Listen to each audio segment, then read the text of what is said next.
Hi dear friends, ഇന്ന് നമ്മൾ ചെയ്യാൻ പോകുന്നത് നല്ല ടേസ്റ്റുള്ള ഒരു മത്തങ്ങ കറിയാണ്. അതിനായിട്ട് നമ്മൾ എടുത്തിരിക്കുന്നത് 1 കപ്പ് മത്തങ്ങ കഷ്ണങ്ങളാക്കിയതാണ്. ഇത് നമുക്ക് വേവിച്ചെടുക്കാനായിട്ട് നമുക്കൊരു പാത്രത്തിലേക്ക് ഇടാം.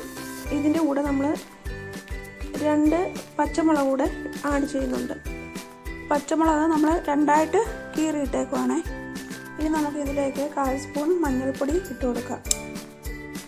മത്തങ്ങ വേകാൻ ആവശ്യമായ വെള്ളം നമുക്ക് ഇതിലേക്ക് ഒഴിച്ചു കൊടുക്കാം. ഞാൻ ഈ കപ്പിന് 1 കപ്പ് വെള്ളം ഒഴിച്ചു കൊടുത്തിട്ടുണ്ട്. ഇനി നമുക്ക് ഇതിലേക്ക് കുറച്ച് ഉപ്പിട്ട് കൊടുക്കാം.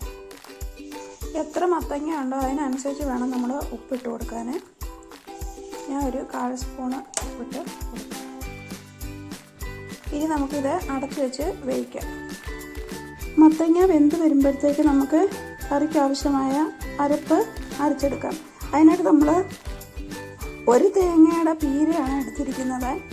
അതോടൊപ്പം 1/4 സ്പൂൺ മുളക് പൊടി, 3 കഷ്ണം വെളുത്തുള്ളി, 1/4 സ്പൂൺ ജീരകം, ഇത് നമുക്ക് അരച്ചെടുക്കാം.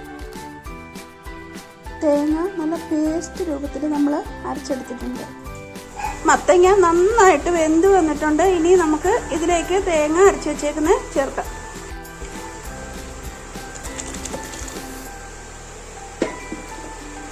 ഇത് ചെറിയ ചൂടാകുന്നിടം വരെ നമുക്കിത് ഇളക്കി കൊടുക്കാം. ഒത്തിരി തിളച്ചു പോകാതെ നോക്കണം. കറി ചൂടായിട്ടുണ്ട്. ഇനി നമുക്കിത് ഓഫാക്കാം.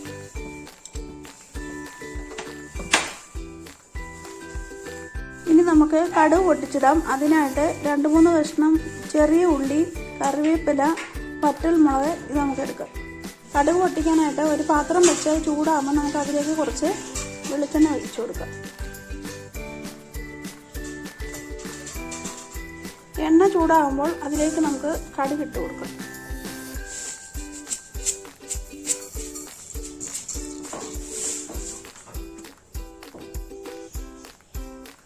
കടുക് പൊട്ടിയിട്ടുണ്ട്. ഇതിലേക്ക് നമുക്ക് അരിഞ്ഞു വെച്ചിരിക്കുന്ന ചെറിയ ഉള്ളി ഇടാം.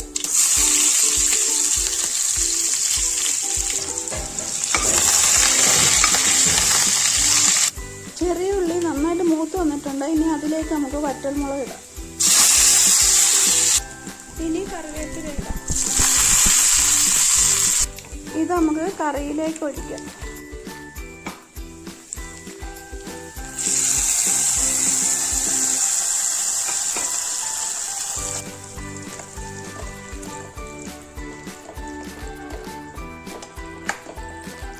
നല്ല ടേസ്റ്റുള്ള ഒരു മത്തങ്ങ കറി റെഡി ആയിട്ടുണ്ട്.